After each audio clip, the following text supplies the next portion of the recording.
presentador de este programa. Hoy vamos a tener un programa algo diferente a los demás. Normalmente nuestro programa de hoy lo habríamos celebrado el primer lunes de mes, pero nuestro invitado tuvo que cancelar su cita con nosotros. Así que tengo el gran privilegio de tener de nuevo con nosotros a un buen amigo que se encontraba aquí en EWTN realizando unas grabaciones. Nos hablará de ello en unos momentos. Nuestro invitado de esta noche es Joseph Pearce, antiguo agnóstico. Creo que es la tercera o cuarta vez que está con nosotros, ¿no es así? Tercera. Muy bien, vamos a abrir las líneas telefónicas, lo que significa que les animamos a que nos llamen o nos escriban con correos electrónicos para Joseph. Esa noche hablaremos sobre todo de la importancia de la literatura en nuestro propio crecimiento espiritual, de la evangelización y de numerosas cuestiones vinculadas a la literatura. Pero les voy a dar los números de teléfono para que nos puedan llamar. 1-800-221-9460. Y fuera de Estados Unidos, el número es el 205-271-2980. O pueden escribirnos a journeyhome@ewtn.com. Joseph Pearce, bienvenido de nuevo al regreso a casa. Me alegro de estar aquí de nuevo. Recuerdo que la primera vez, no estoy seguro si ya le conocía. La primera vez que estuve en el programa, no creo que le conociera personalmente, pero había leído su libro. Y recuerdo que cuando leí su libro, me dije que tenía que conocerlo personalmente porque me influyó profundamente. Su libro de escritores conversos. ¿Cuándo lo escribió? Creo que fue el segundo libro que escribí. Fue en 1997 o 1998. Hace unos 10 años. Eso es hace aproximadamente 10 años, cuando era un joven hombre. ¿Y ha tenido mucho éxito? Pues sí, me ha sorprendido positivamente porque quizá es menos atractivo que otros de los libros que he escrito, pero continúa vendiéndose. Un libro como el de Tolkien se vendió en grandes cantidades rápidamente, pero Escritores Conversos continúa vendiéndose año tras año. Creo que después de Tolkien, Hombre y Mito, es mi libro más vendido. Sí, creo que hay un motivo. Hablaremos de ello en unos momentos. Creo que hay un motivo porque lo que hace es colmar lagunas de nuestra educación de forma muy importante, sobre todo para los católicos y en particular para quienes están examinando la Iglesia Católica y que nunca habían escuchado hablar de estas personas. Y cuando descubren sus recorridos de fe, les ayuda en su propia trayectoria. Usted ya ha estado anteriormente en el programa. Por favor, ¿por qué no nos hace un pequeño resumen de su trayectoria de fe para recordar a nuestra audiencia su pasado? Porque no siempre ha sido un buen católico de la Biblia de Tolkien. Pues no, tengo un pasado de dudosa reputación. Cuando era joven era racista, creía en la supremacía de la raza blanca, era también muy anticatólico y mantenía contactos periódicos con los paramilitares loyalistas en Irlanda del Norte. En muchos sentidos, era difícil estar más alejado de la Iglesia Católica que donde yo me encontraba en la década de los 70 cuando era adolescente. Y luego, tras conocer a escritores católicos magníficos, sobre los que yo mismo he escrito desde entonces, me empezó a intrigar la Iglesia Católica. Y aunque todavía me oponía a la Iglesia Católica, comencé a acercarme poco a poco. Fue gracias a la lectura de las obras de J.K. Chesterton, C.S. Lewis, John Henry Newman y otros fantásticos escritores católicos que al final no podía oponerme a sus puntos de vista porque eran completamente lógicos y teológicamente exactos. Chesterton dice que en cuanto dejas de luchar contra la Iglesia comienza a atraerte. Y llegó un momento en que tenía tantas pruebas fundadas sobre el catolicismo que ya no podía luchar contra él y me sentía atraído como un imán. Me convertí en católico el día de San José en 1989. Ese fue un momento crucial en mi vida. Para mí, ese proceso de iluminación y de sanación interior que me condujo hasta la iglesia está lleno de gracia milagrosa. Porque en cierto sentido su conversión no fue resultado de católicos que se le acercaran con presentaciones apologéticas. No. Ni se sintió atraído por algún testigo católico. No, todo lo contrario. Estaba rodeado de personas que despreciaban el catolicismo. Las personas que conocía de carne y hueso me habrían mantenido alejado de la iglesia. Fueron las personas que conocí a través de sus obras, esos grandes autores, los que me transformaron. Algunos de ellos, como Chesterton, tienen tal personalidad que uno tiene la sensación de que salen de la página y se encuentran físicamente presentes contigo. Al final sentí de verdad que Chesterton era amigo mío. Comenzó siendo enemigo. Más tarde se convirtió en un amigo con el que discrepaba y luego me di cuenta de que cada vez que no estaba de acuerdo con él no tenía argumentos para refutarle. Y por último se volvió un amigo con el que coincidía cada vez más. Y los amigos de Chesterton se convirtieron en amigos míos también, como Hilaire Belloc y C.S. Lewis. La primera vez que tomé un libro de C.S. Lewis fui al índice. Había oído hablar de C.S. Lewis, pero no estaba seguro si quería leer sus obras, así que fui al índice y vi que mencionaba a Chesterton. Entonces, leí cómo Chesterton había sido una persona clave en la conversión de C.S. Lewis. Lewis dijo que la primera vez que leyó a Chesterton sintió lo mismo que yo sentí cuando leía a Chesterton. Entonces pensé que C.S. Lewis debía ser interesante y comencé a leer sus obras también. Así continué poco a poco, por la gracia de Dios y la razón que Dios nos ha otorgado. La fe y la razón van de la mano. Entré en la Iglesia Católica el día de San José en 1989. Ese magnífico libro de escritores conversos, ¿qué le inspiró para escribirlo? Dos cosas. En primer lugar, como en mi bibliografía de Chesterton, que fue mi primer libro, y Escritores Conversos, mi segunda obra, en primer lugar fue un acto de acción de gracias a Dios y esos magníficos escritores conversos que me habían ayudado a llegar a la plenitud de la verdad. Y en segundo lugar, tenía un gran interés. Una vez que te conviertes en converso, encuentras muy interesante la historia de otros conversos. ¿Cómo encontraron otras personas de formaciones muy diferentes el mismo camino que yo? Se dice que todos los caminos llegan a Roma, pero no todo el mundo procede del mismo lugar. Todos los caminos llegan a Roma, pero hay personas que proceden del marxismo, otras del fascismo, cristianismo, neopaganismo o del ateísmo, ciencias, de las artes. Así que todos los caminos van a Roma, pero las personas proceden de todas partes del mundo. Y yo estaba fascinado con otros conversos. Así que estas personas que me llevaron hasta las puertas de la iglesia, por la gracia de Dios, me fascinaron. Los conversos en general me fascinaban y yo solo quería estudiar todo el renacimiento literario católico. El género en el que usted se centra son las biografías, ¿no es así?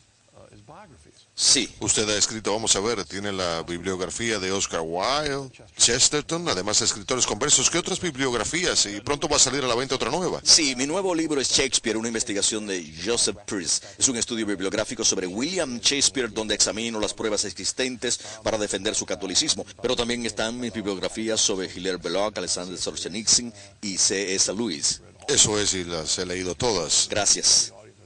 Creo que usted es el escritor de bibliografías más ameno de la actualidad. ¿Por qué bibliografías? Bueno, a mí me encanta la gente. Encuentro que la gente tiene rasgos fascinantes. Estamos hechos a imagen y semejanza de Dios y cuando se ve a estos gigantes, aunque eran seres humanos, quería saber más sobre ellos. Así que en primer lugar, a mí me fascinan personalmente, pero luego siento la necesidad de dar a conocer estos magníficos escritores a otras personas. Ese es el motivo. Yo quería conocer a Chesterton.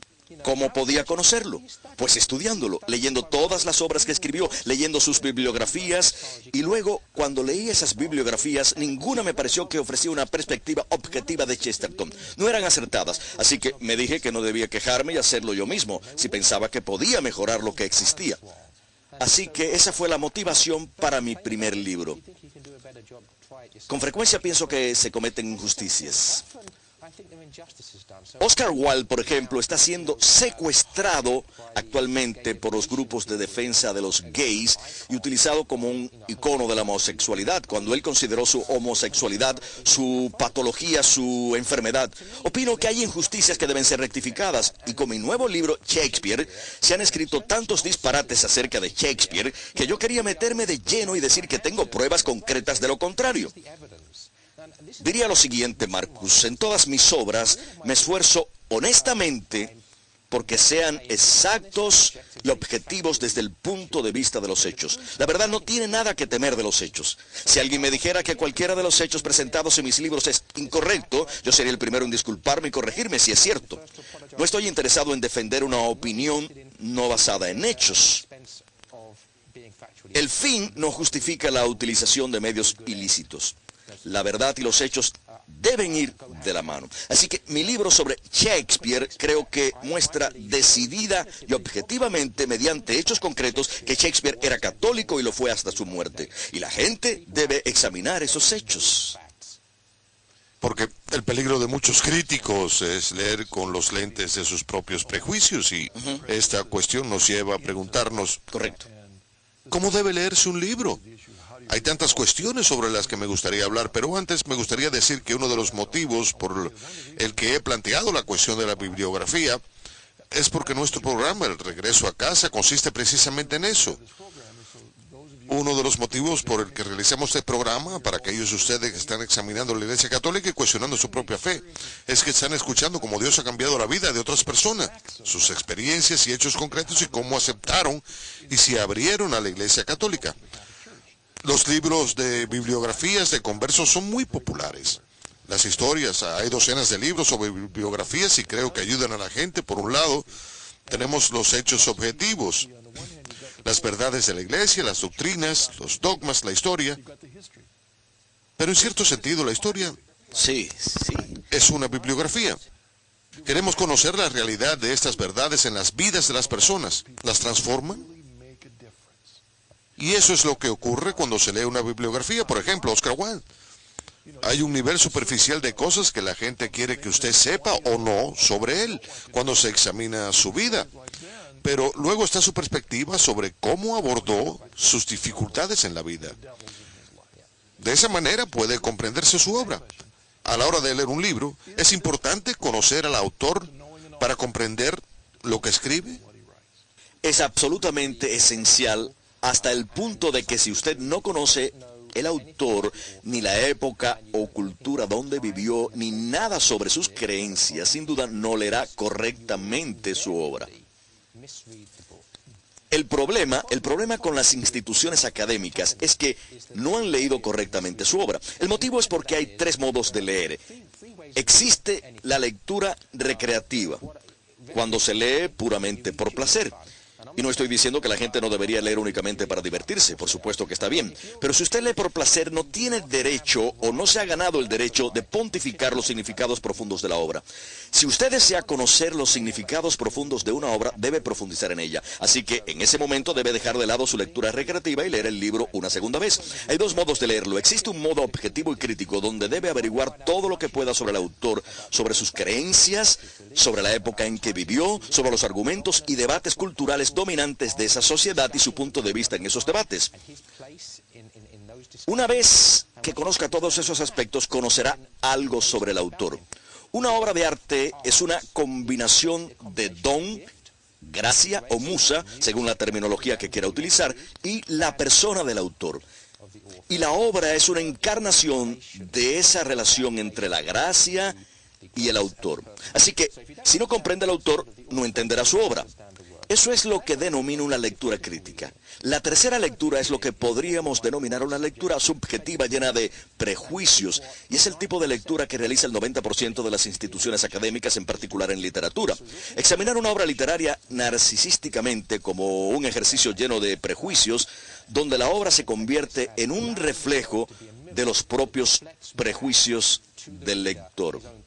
Por ejemplo, las feministas ven a Shakespeare como una mujer. Los homosexuales consideran a Shakespeare como un homosexual. El motivo de ello es que no han realizado una lectura crítica y objetiva de sus obras. No saben nada sobre Shakespeare, ni sobre la época en que vivió, ni sus creencias, ni su cultura. Simplemente leen lo que quieren ver en la obra y la interpretan como un reflejo de sí mismos.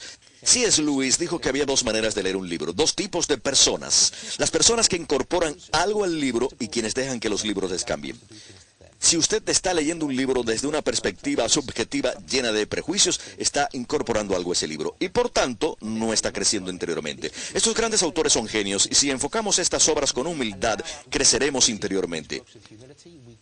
Shakespeare tiene algo que enseñarnos, pero debemos dejarle que nos enseñe.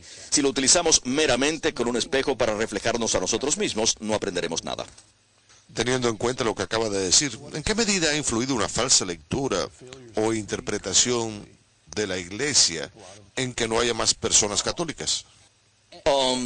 Sin duda y categóricamente mucho. El motivo por el cual no todo el mundo es católico es porque la gente no comprende la realidad objetiva del catolicismo. La gente no es anticatólica en absoluto. Los anticatólicos no existen. Cuando yo era anticatólico, lo que odiaba no era la Iglesia Católica tal y como es, sino mi idea de lo que era la Iglesia Católica, lo que no es en absoluto lo mismo. Era corrupta, era intolerante, todas esas cosas para mi propia ignorancia subjetiva, porque no había leído nada de lo que habían escrito los papas. No había leído ninguna de las obras de Santo Tomás de Aquino, no había leído a los doctores de la Iglesia. En realidad no sabía nada acerca de la Iglesia Católica, pero ello no me impedía tener una opinión a la hora de emitir juicios de valor. Es la idea de la importancia de conocer a un autor para ayudarnos a comprender su obra. Una obra puede enfocarse desde el punto de vista de una fe sólida. Con una fe católica bien fundada se puede abordar cualquier obra literaria, incluso obras que no sean necesariamente católicas, y encontrar la verdad en medio de esta situación. Me gustaría proponerle un libro que a mí me gusta en particular, escrito por un autor del que usted realizó una bibliografía y que nos hablará de los distintos niveles en un libro. También puede escoger otra obra, pero me gustaría sugerir Los Cuatro Hombres. Los Cuatro Hombres de Hilaire Belloc. Sí, de Hilaire Belloc, porque se puede leer ese libro como cuatro hombres recorriendo un condado de Inglaterra. Eso es, literalmente en eso consiste exactamente. Pero la Iglesia nos enseña que debemos leer las Escrituras basándonos en 4 niveles de alegoría, 4 niveles de significados dentro de los cuales hay 3 niveles alegóricos. Lo que se aplica a las Escrituras también es válido para el resto de la literatura, porque la Biblia es el arquetipo y las demás formas de literatura son tipos de ese arquetipo. Por lo tanto, los 4 hombres, por ejemplo, son en realidad manifestaciones del propio autor Hilaire Belloc. Yo mismo, el narrador, es Belloc. Griselberg representa a Belloc el historiador, Belloc el católico, el Belloc sagaz que comprende la tradición. Luego está el poeta, que es el Belloc poeta, algo más frívolo y que va a lugares donde Griselberg, que es más maduro y sagaz, no iría.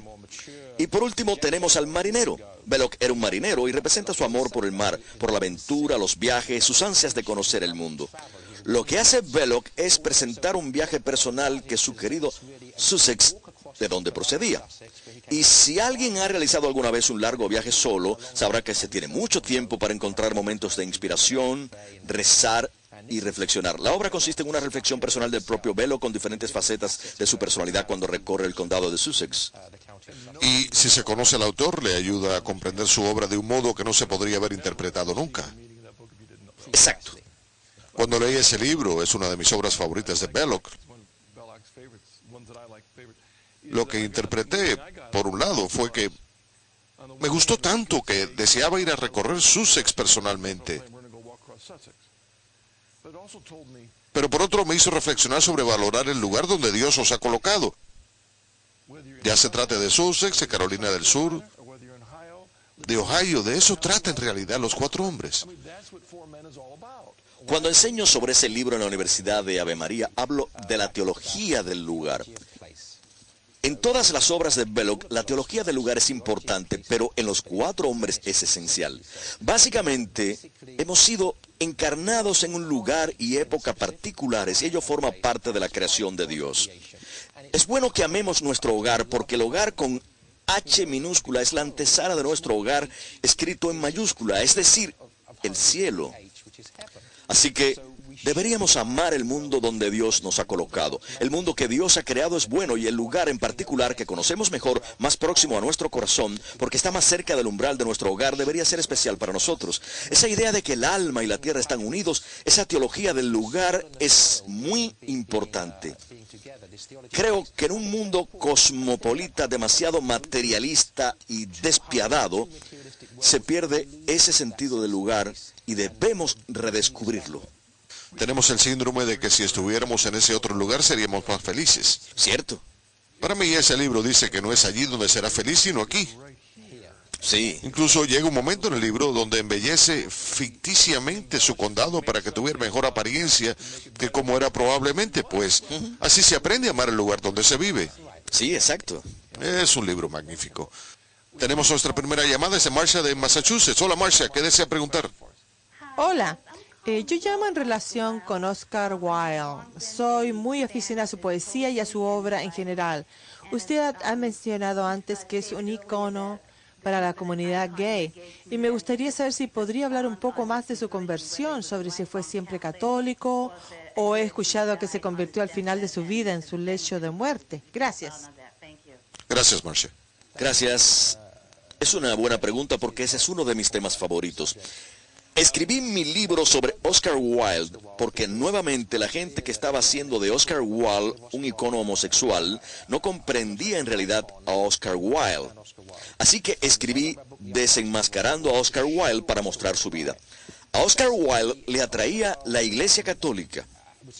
Era irlandés, pero de padres protestantes. Se sintió atraído por la Iglesia Católica desde muy temprana edad. Casi llegó a convertirse cuando era universitario en el Trinity College de Dublín, y en diversos momentos de su vida casi llegó a convertirse de nuevo. Frente a este catolicismo espiritual que se manifiesta en todas sus obras, motivo por el que usted debe disfrutar tanto de su poesía y su obra, está su lado más débil, que se manifestó en su homosexualidad. Oscar Wilde dijo que todos nos encontramos en el barro, pero que algunos de nosotros miramos fijamente las estrellas. Él consideró su homosexualidad como una patología, su enfermedad. Luchaba contra esta tendencia y cuando se convirtió al catolicismo en su lecho de muerte, fue meramente la combinación y consumación de su búsqueda continua de la paz de Cristo transmitida a través del magisterio de la Iglesia Católica. El otro día vi en la televisión, no recuerdo el canal, la importancia de llamarse Ernesto. Es una obra recreativa fantástica. Maravillosa, magnífico sentido del humor, perfectamente elaborada. Tenemos otra llamada de Anastasia de Ohio. Hola, ¿cuál es su pregunta? Hola Marcos, siempre me ha gustado leer.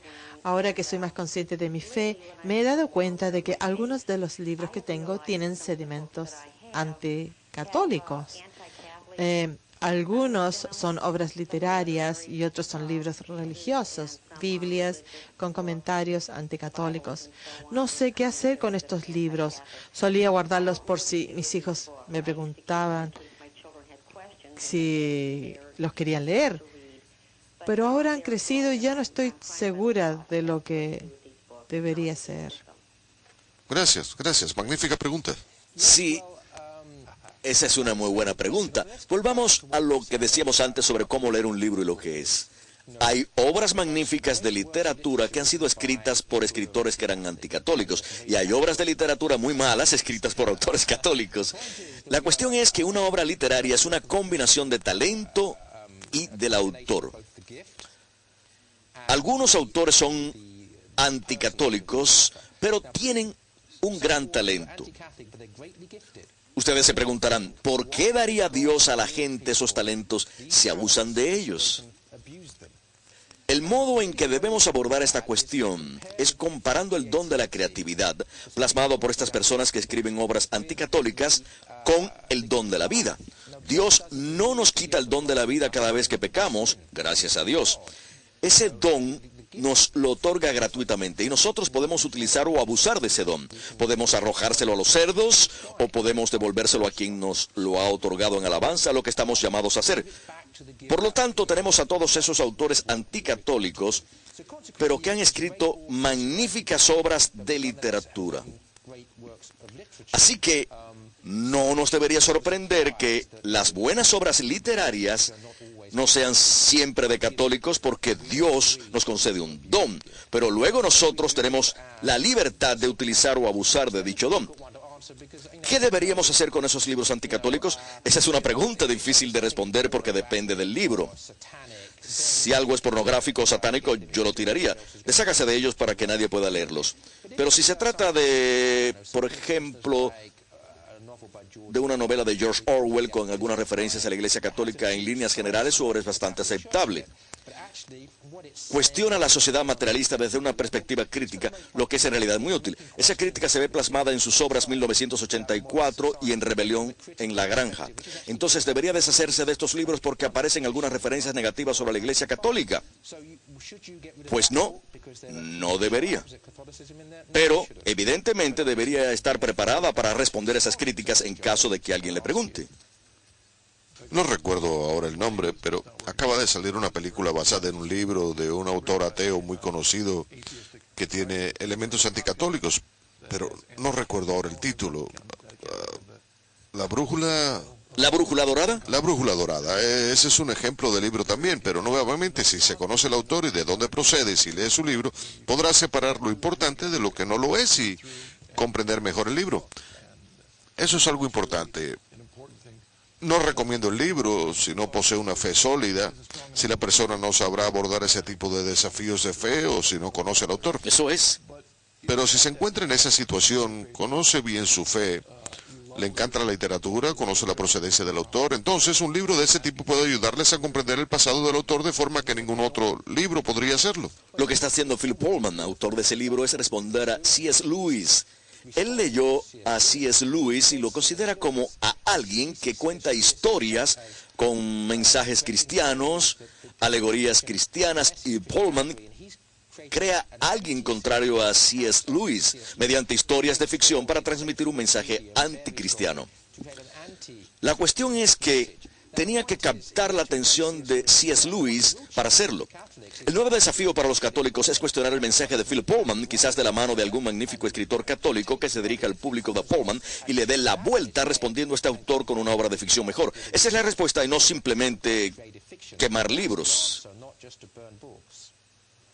Muy bien, tenemos un correo electrónico, va a resultarle un buen desafío, es de Andrew. Señores, han hablado mucho de Chesterton y de otros magníficos escritores católicos de los siglos XIX y XX. ¿Existen en la actualidad otros escritores similares y en caso de haberlos, podrían sugerirme algunos? Sí, con frecuencia me formulan esa pregunta.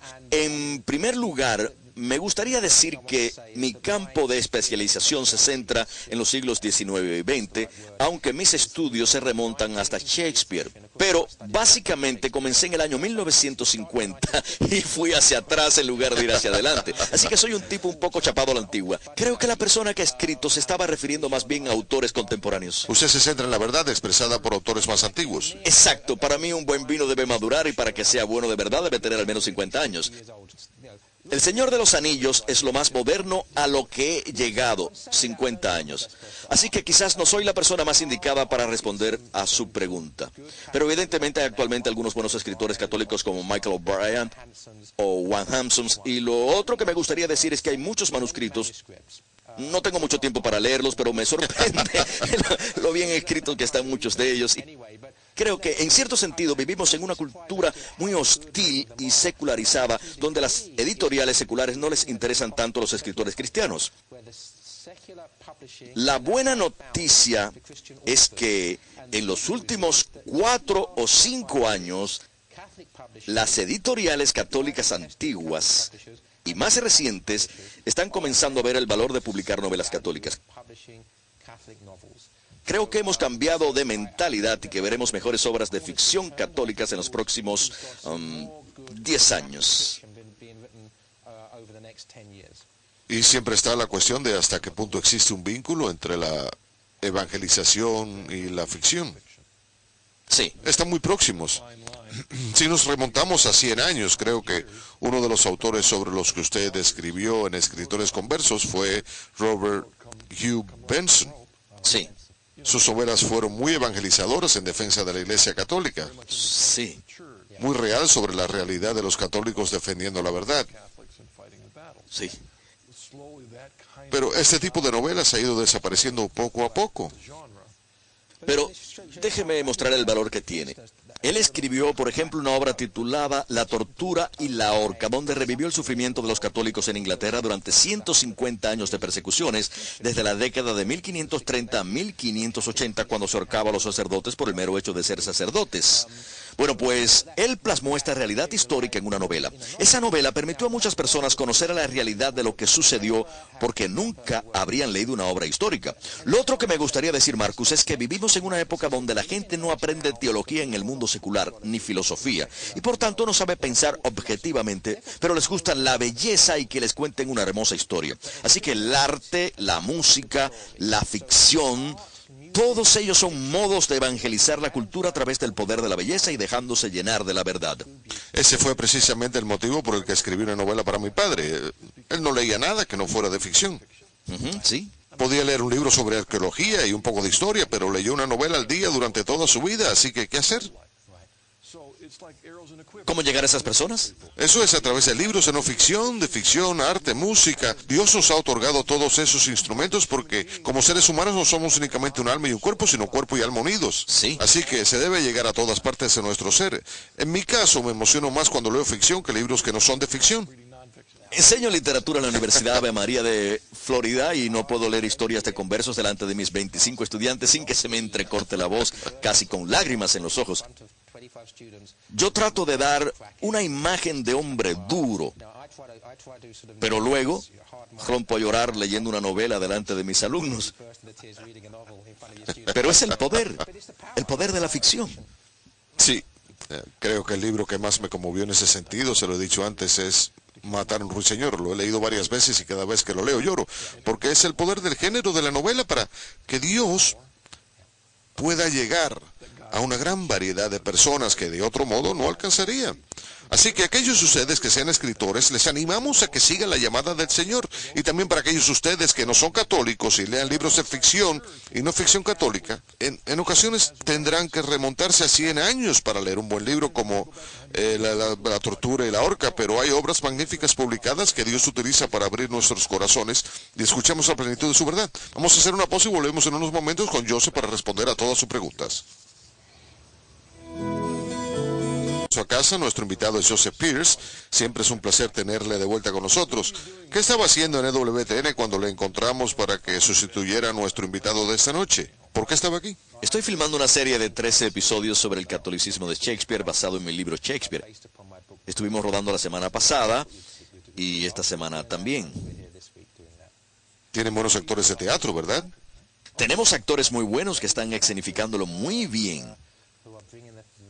Sí, la palabra hecha carne. Muy bien.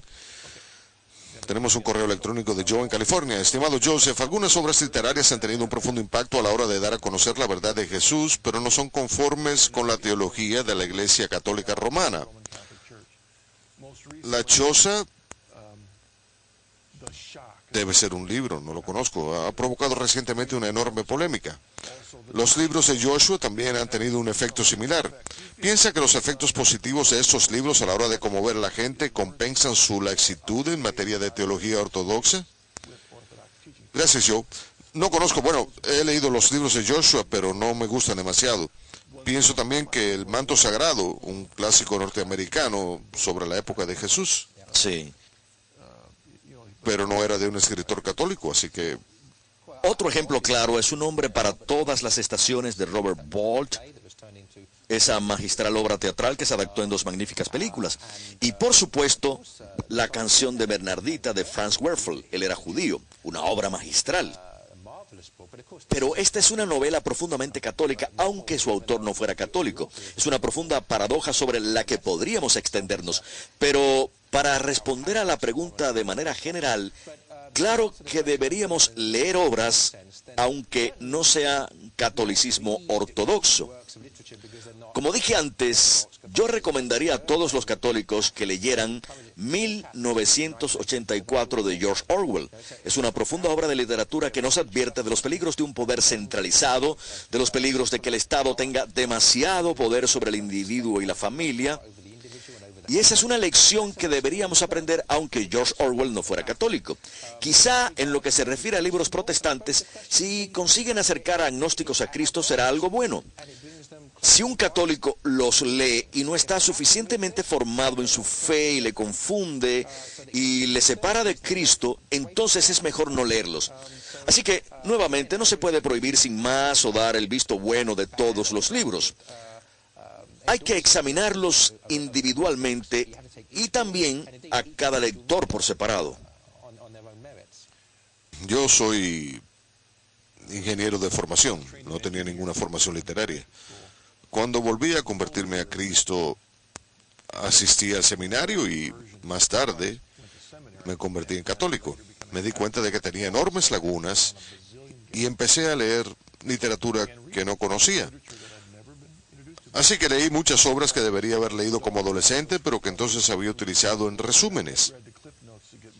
Un ejemplo de libro que no es católico y que no está escrito por un escritor católico que yo sepa es Las uvas de la ira, de John Steinbeck. Cuando leí ese libro me conmovió mucho, porque me hizo sentir la impotencia de los pobres. En ningún otro libro me ha hecho sentir tanto la impotencia de los pobres. Ese es un ejemplo de libro magnífico que conmueve de forma cristiana, no escrito por un católico. Eso es, la cuestión es que la verdad está ahí y escritores no católicos y no cristianos están tratando de encontrar la verdad.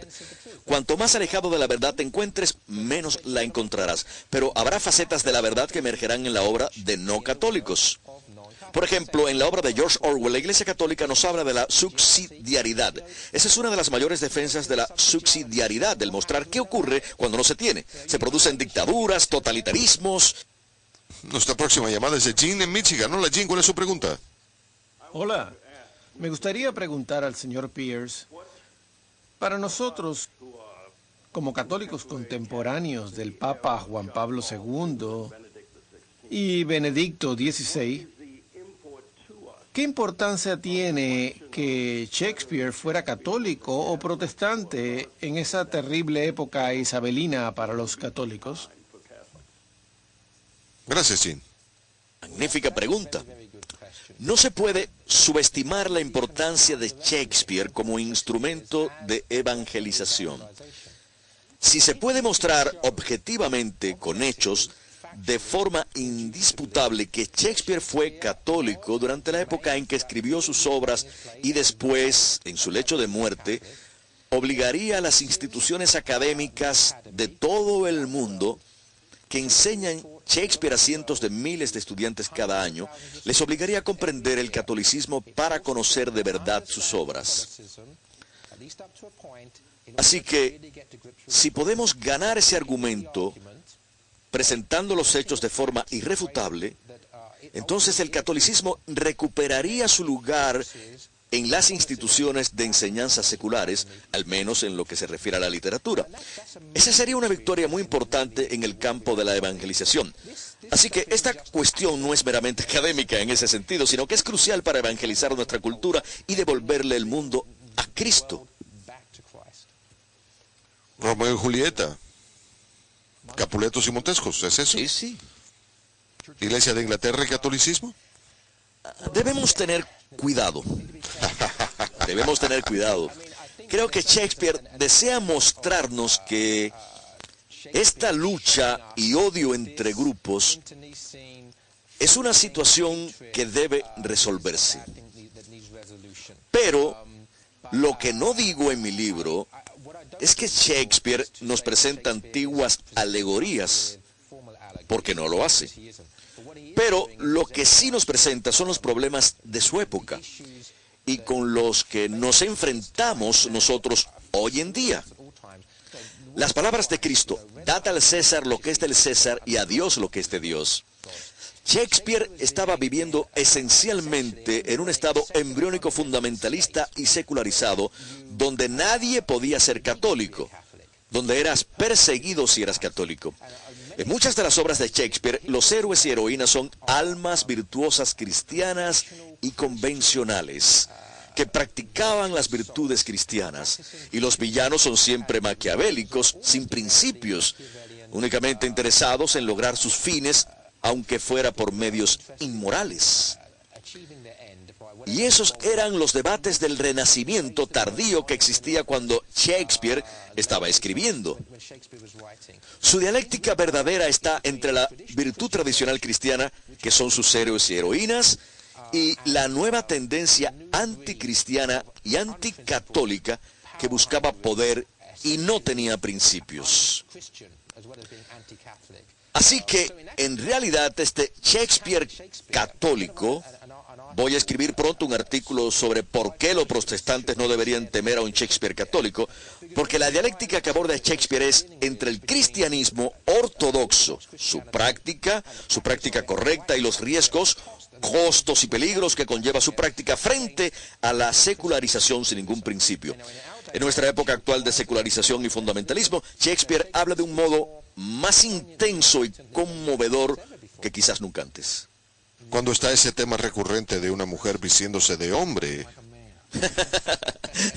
Sí, está toda esa perspectiva liberal que quiere interpretar ese hecho de un modo concreto, pero luego están aquellos que quieren vivir en una sociedad donde este es un ejemplo perfecto de ello.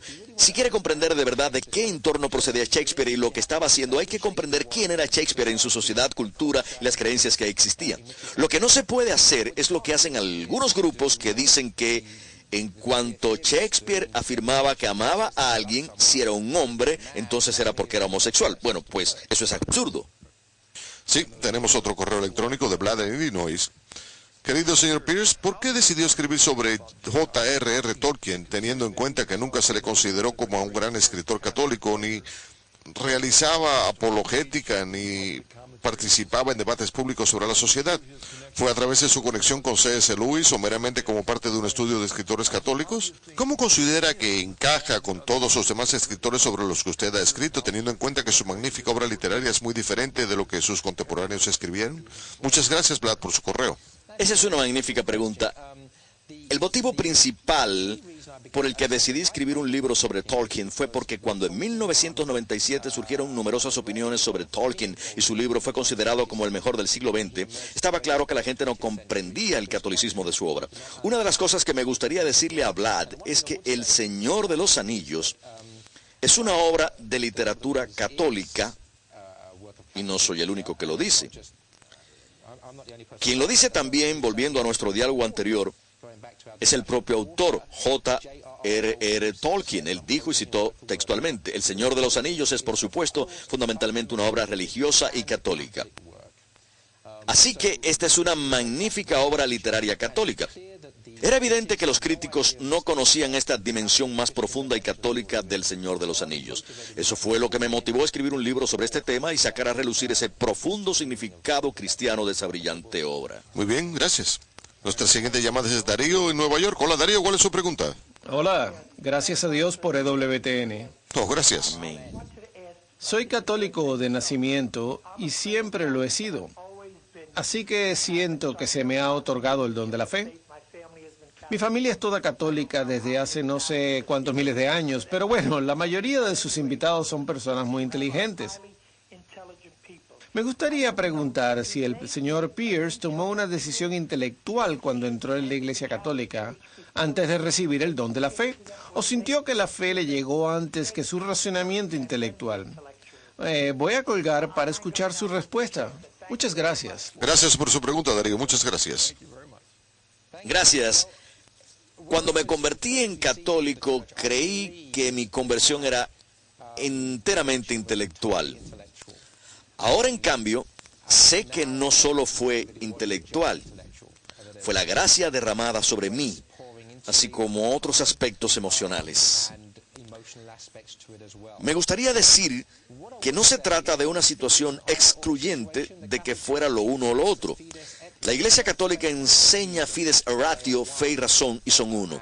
Cuanto más tengamos de lo uno, más tendremos del otro.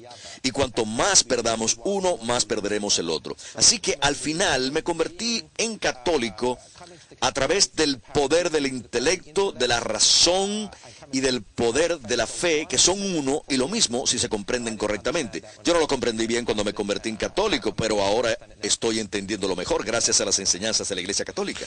Me gustaría añadir algo también, porque es una magnífica pregunta, Darío. En ocasiones he recibido correos electrónicos de personas que se lamentan del hecho de que todos estos invitados son intelectuales.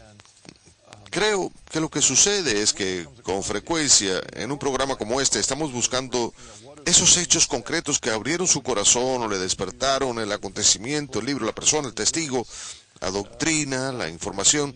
Así que puede parecer que fueron los nuevos conocimientos los que hicieron que la persona se convirtiera al catolicismo. En ocasiones puede ser verdad, pero no sé si siempre se manifiesta claramente que el único motivo por el que un libro, por ejemplo, le hiciera cambiar fue porque la gracia abrió un espacio en su mente y su corazón. Usted ha mencionado algo, Marcus, antes de que comenzara el programa. Yo soy un converso del agnosticismo, de un agnosticismo muy católico y anticristiano, pero fui bautizado en la iglesia anglicana cuando nací. Nunca íbamos a la iglesia, no existía una vida de oración en mi familia, así que mi anglicanismo no me importaba. Pero fui bautizado y cuando se bautiza a alguien se recibe una abundancia de gracia.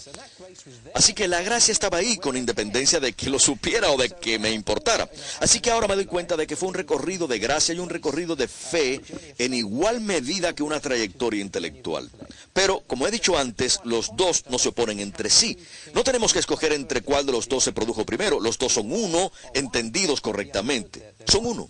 De hecho, cuando pienso en mi pasado calvinista, se hacía hincapié en la soberanía de Dios y la obra de la gracia, y lo que hiciéramos nosotros no importaba. Esta idea tiene algo de verdad, salvo que cuando usted evangeliza, no puede sentarse y esperar que el otro se convierta, sino que debe darle información, compartir su testimonio, amar, acercarse.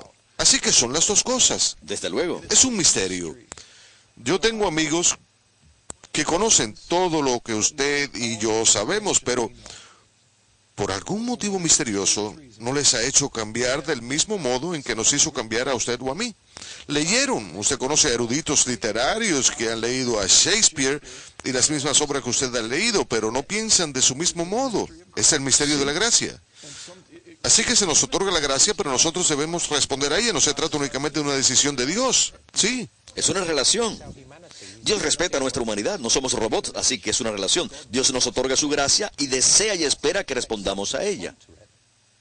Y ese es el motivo por el que hemos hablado de literatura esta noche. La literatura es un hermoso instrumento que Dios puede utilizar de forma misteriosa. Ha habido experiencias de invitados en el regreso a casa donde nos han explicado que había habido un libro concreto que les había abierto su corazón a Dios. Pero luego debemos decirle que no pueden recomendar ese libro a nadie porque normalmente Dios no utiliza ese libro de ese modo. Pero por algún motivo Dios utilizó ese libro en ese caso para abrirle el corazón. Quizá usted estaba leyendo un libro y cuando leyó una parte concreta tomó conciencia de algo nuevo. Pues Dios se sirve de eso, concreto. Sí. Dios puede servirse de numerosas cosas, la belleza de la literatura, pero ese es también el motivo por el que queremos que conozcan al autor, su procedencia, etcétera, para asegurarnos de lo que hemos correctamente. Vamos al siguiente correo electrónico, es Bill de Wisconsin. Querido Marcos invitado, usted afirma que Shakespeare era católico, pero sin duda no era abiertamente católico, ni siquiera cristiano en sus obras, ni nunca escribió una obra de teatro que tuviera un tema cristiano explícito. Creo que plantea una serie de preguntas. Esta es una de ellas. Otra es, ¿piensa que existen prejuicios culturales contra la literatura religiosa que es explícita, sobre todo poesía hoy en día? ¿Puede citar algún poeta cristiano explícito desde Hopkins? En las directrices de publicaciones de poesía se suele ver la severa advertencia, no poesía religiosa. ¿Por qué cree que ocurre? Gracias, Bill. Buenas preguntas. Sí, desde luego. Hablaré de Shakespeare primero. Si alguien hubiera dicho que era católico explícitamente en la época de Shakespeare, se le habría encarcelado y posteriormente ahorcado. El Estado ejercía una fuerte censura y estaban prohibidas las obras religiosas que trataran de cuestiones religiosas contemporáneas, sobre todo desde una perspectiva católica. Así que Shakespeare evita estas cuestiones situando sus obras en dos lugares que son católicos, el pasado y en el extranjero. De este modo, podían desarrollarse en un entorno católico sin una resonancia y relevancia contemporánea que habrían provocado la prohibición de sus obras. Sus obras son explícitamente cristianas. Pero, como he dicho, no podían ser explícitamente católicas, así que Shakespeare es muy sutil en el modo en que presenta su dimensión cristiana en sus obras, pero está ahí. Lo muestro en mi libro y voy a escribir otro libro demostrando dónde aparece. Los detractores de la academia moderna nos dirían por qué no leen a Shakespeare correctamente, ni las sutilezas de sus obras, ni su cristianismo, que Shakespeare no escribe obras cristianas. El motivo es que ellos no las leen correctamente. La segunda pregunta sobre si puedo citar poetas explícitamente católicos desde Hopkins, mi respuesta es categóricamente sí. G. K. Chesterton, Hilaire Belloc, Alfred Noyes, W. H. Auden, T. S. Eliot, el mejor poeta del siglo XX, explícitamente cristiano y católico. Así que sí, para mí el mejor poeta del siglo XIX es Gerard Manley Hopkins, un sacerdote jesuita. Y el mejor poeta del siglo XX, no únicamente en mi opinión, sino que sería considerado como el mejor por la mayoría, es T. S. Eliot, que era profundamente católico, aunque nunca llegara oficialmente a convertirse en un católico romano. Déjeme preguntarle acerca de esos dos autores. ¿Fueron valorados más después de su muerte? En el caso de Hopkins, desde luego, ninguna de sus obras de poesía fue publicada durante su vida. Se publicaron 30 años después de su muerte y luego se puso de moda como autor moderno. No tengo ahora tiempo para entrar en demasiado detalle, pero moderno porque Hopkins introdujo en su poesía la filosofía escolástica de Duns Scotus, el monje franciscano, y también volvió a incorporar en la poesía la estructura rítmica más antigua de la tradición anglosajona. Así que se basó en la tradición, pero el mundo se había olvidado de la tradición y le pareció nueva. En el caso de Eliot, fue muy conocido en vida del poeta. Aunque dejó de gustar al público cuando se convirtió en cristiano, pero incluso entonces sus obras después de su conversión, como Miércoles de Ceniza, Asesinato en la Catedral, sobre el asesinato de Santo Tomás Becket, y su obra maestra, 4 cuartetos. Vamos a dedicar unos momentos para hablar de esa obra sobre la que Thomas Howard ha escrito recientemente, un libro magnífico. Nosotros en Sapiencia Press de la Universidad de Ave María encargamos a Thomas Howard que escribiera un libro sobre la obra de 4 cuartetos de T. S. Eliot. En él profundiza en estos 4 poemas. Se trata del poema cristiano más importante del siglo XX. Y Thomas Howard desarrolla este aspecto de forma magistral. Yo recomendaría a la gente que comprara el poema y su libro, que se titula El descenso de la paloma. Está publicado por Ignatius Press y Sapiencia Press de Thomas Howard. Si alguien quiere leer alguna obra poética cristiana importante del siglo XX, le sugeriría esta. Y seguro que le gustaría. Muy bien. Nos estamos quedando sin tiempo. Me gustaría decir que si alguien está buscando desafíos, hemos hablado de Shakespeare de finales del siglo XVI, oímos hablar en la literatura inglesa de Milton, pero lo que no escuchamos fue que hubo magníficos escritores católicos que abandonaron Inglaterra para vivir en el continente y que escribieron a finales del siglo XVI y el siglo XVII. Son magníficos escritores de los que no oímos hablar. ¿Cierto? Necesitan ser descubiertos. Por supuesto, también Richard Creasy, a quien sí que conocemos y que era un exiliado. Un gran poeta metafísico. Tuvo que exiliarse de Inglaterra por su conversión al catolicismo. Sí, en mi opinión, parte del recorrido espiritual consiste en descubrir a todos esos grandes testigos católicos que siempre han estado ahí, pero con frecuencia en la historia nos enseñaron, en particular en Estados Unidos, que se trataba de la época isabelina, de María la Sangrienta, con un punto de vista particular que da forma a un tipo de literatura que nos ha alimentado. Pero debemos mantenernos abiertos a esos otros autores que también están ahí. Debemos luchar porque se conozca la verdad y contra la falsedad que existe. Muy bien, Joseph, digamos de nuevo, ¿cómo se llama ese libro sobre Shakespeare que acaba de salir? Se llama Shakespeare, una investigación de Joseph Pearce. Será publicado por Ignatius Press en inglés en el mes de abril. Muy bien, gracias, Joseph. Es siempre un placer tenerle con nosotros en el programa y devolver. Gracias por haber estado con nosotros en el regreso a casa. Tener aquí a Joseph es un aliento para que todos nosotros leamos y para que dejemos que Dios nos informe y nos desafíe en reconocer nuestra ignorancia en ocasiones. Pero a veces no hemos leído suficientemente y queremos escuchar su palabra en estas magníficas obras de literatura que nos ha concedido para que nos acerquemos a Él. Que Dios les bendiga. Hasta la semana que viene.